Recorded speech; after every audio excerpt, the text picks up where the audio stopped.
ബംഗാളിലെ CPMന്റെ 3.5 പതിറ്റാണ്ടിലെ ഉയർച്ച താഴ്ചകൾ വിവരിക്കുന്ന പുസ്തകമായ ഗ്യാങ്സ്റ്റർ സ്റ്റേറ്റിന്റെ മലയാള പരിഭാഷ കണ്ണൂരിൽ പ്രകാശനം ചെയ്തു.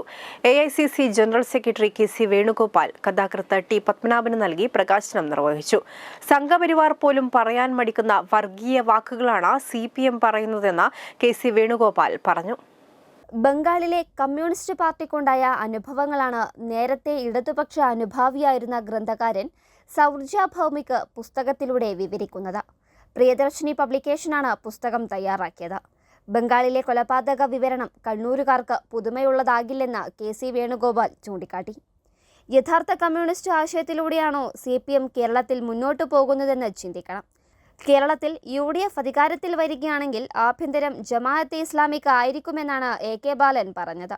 എന്നാൽ അത് അദ്ദേഹത്തിന്റെ മാത്രം വാക്കായിരിക്കുമെന്നാണ് കരുതിയതെങ്കിലും മുഖ്യമന്ത്രിയുടെ വാക്കും അതുതന്നെയായിരുന്നു.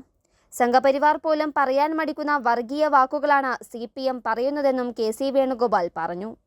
സത്യത്തിൽ ഈ പുസ്തകം കണ്ണൂരുകാർക്ക് ഒരു പുതുമയുള്ള കാര്യമായിട്ട് വരുമെന്ന് എനിക്ക് തോന്നുന്നില്ല. ഇപ്പോൾ കേരളത്തിൽ ഭരണം നടത്തിക്കൊണ്ടിരിക്കുന്ന ഭരണത്തെ വിലയിരുത്തുമ്പോൾ യഥാർത്ഥ കമ്മ്യൂണിസ്റ്റ് ആശയങ്ങളിൽ നിന്നുകൊണ്ടാണോ, ആ ആശയങ്ങൾ പ്രചരിപ്പിക്കാണോ ഈ ഭരണത്തിലൂടെ നടക്കുന്നത് എന്നുള്ള ചോദ്യം ഈ പുസ്തകം നമ്മളിലേക്ക് വീണ്ടും എത്തിക്കുമെന്നുള്ള സംശയം വേണ്ട. ഞാനിന്നലെ വടകരയിൽ പറഞ്ഞതുപോലെ സാർജോ ഭൗമിക് എന്ന് പറയുന്ന SFI സഹപ്രവർത്തകൻ അദ്ദേഹം നടന്ന വഴികളിലൂടെ അപഥസഞ്ചാരത്തിലൂടെ പോകുന്ന ഒരു പാർട്ടിയെക്കുറിച്ച്, ആ പാർട്ടി പതനത്തിലേക്ക് എത്താനുള്ള കാരണങ്ങളെക്കുറിച്ച് ഗവേഷണം നടത്തി സ്വാനുഭവങ്ങളുടെ വെളിച്ചത്തിൽ ഒരു പുസ്തകം എഴുതിയിട്ടുണ്ടെങ്കിൽ കേരളം താമസിക്കേണ്ടി വരില്ല. കമ്മ്യൂണിസ്റ്റ് സഹയാത്രികയിൽ നിന്ന് തന്നെ കേരള നാടും ഇതുപോലൊരു പുസ്തകം പ്രതീക്ഷിക്കുമെന്നുള്ള കാര്യത്തിൽ സംശയമില്ല. കാരണം അതാണ് കേരളത്തിലെ കമ്മ്യൂണിസ്റ്റ് പാർട്ടിയുടെയും യാത്ര. ശ്രീ AK ബാലന്റെ പ്രസ്താവന വന്നു കഴിഞ്ഞ ദിവസം മുമ്പ്. UDF ഭരിച്ചാൽ, UDFന് ഭരണം കിട്ടിയാൽ ആഭ്യന്തരം ഭരിക്കാൻ വേണ്ടി പോകുന്നത് ജമാഅത്തെ ഇസ്ലാമി ആയിരിക്കും. പല മാറാടുകളും ആവർത്തിക്കും, കേരളത്തിൽ പല മാറാടുകളും ആവർത്തിക്കുമെന്നാണ് അദ്ദേഹത്തിന്റെ പ്രസ്താവന. നമ്മൾ ധരിച്ചത്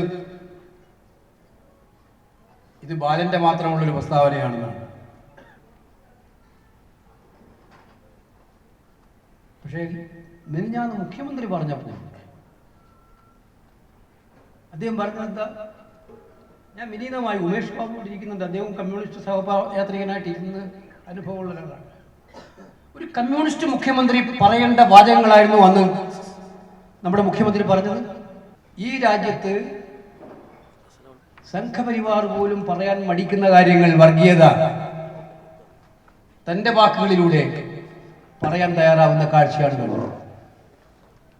അപ്പൊ ഇവിടെ ആശയപരമായിട്ടുള്ള ഒരു വലിയ പാപ്പരത്വം തന്നെയാണ്. ഒരു ഇടതുപക്ഷ പാർട്ടിയുടെ നേതാവ് ഒരു കാലത്ത് ഉപയോഗിക്കാത്തവണ്ണം വർഗീയത രാഷ്ട്രീയ നേട്ടത്തിന് വേണ്ടി ഉപയോഗിക്കുന്ന ചിത്രമാണ് നമ്മൾ കണ്ടത്. ബംഗാളിൽ പണ്ട് ചുവപ്പുകൊടി മാത്രമാണ് കണ്ടതെങ്കിലും പിന്നെ പോയപ്പോൾ ഒരു കൊടി പോലും കാണാൻ കഴിഞ്ഞില്ലെന്ന് പുസ്തകം ഏറ്റുവാങ്ങിയ T പത്മനാഭൻ പറഞ്ഞു. എന്തുകൊണ്ടാണ് ഇങ്ങനെ സംഭവിച്ചതെന്ന് ഓർക്കണം. ബംഗാളിൽ സമീപകാലത്ത് സംഭവിച്ച കാര്യങ്ങളാണ് ഗ്യാങ്സ്റ്റർ സ്റ്റേറ്റ് എന്ന ഈ പുസ്തകത്തിലുള്ളത്. ജ്യോതി ബസുവിൻ്റെയും ബുദ്ധദേവ് ഭട്ടാചാര്യയുടെയും കാലത്ത് ബംഗാളിലൂടെ സഞ്ചരിക്കുമ്പോൾ എവിടെ നോക്കിയാലും ചുവപ്പ് കൊടി മാത്രമേ കാണുകയുള്ളൂ. ജ്യോതി ബസു മഹത്തായ ഒരു പൈതൃകത്തിൻ്റെ ഉടമയായിരുന്നു. പക്ഷെ അദ്ദേഹത്തിൻ്റെ യോഗ്യത ബംഗാൾ ഭരണത്തിൽ കണ്ടിട്ടില്ല. കാട്ടുവാൻ അദ്ദേഹത്തിന് സാധിച്ചില്ല എന്നതാണ് സത്യം. ചടങ്ങിൽ K സുധാകരൻ MP അധ്യക്ഷത വഹിച്ചു. കേരളത്തിന്റെ ചുമതലയുള്ള AICC general secretary Deepadas Munshi മുഖ്യപ്രഭാഷണം നടത്തി.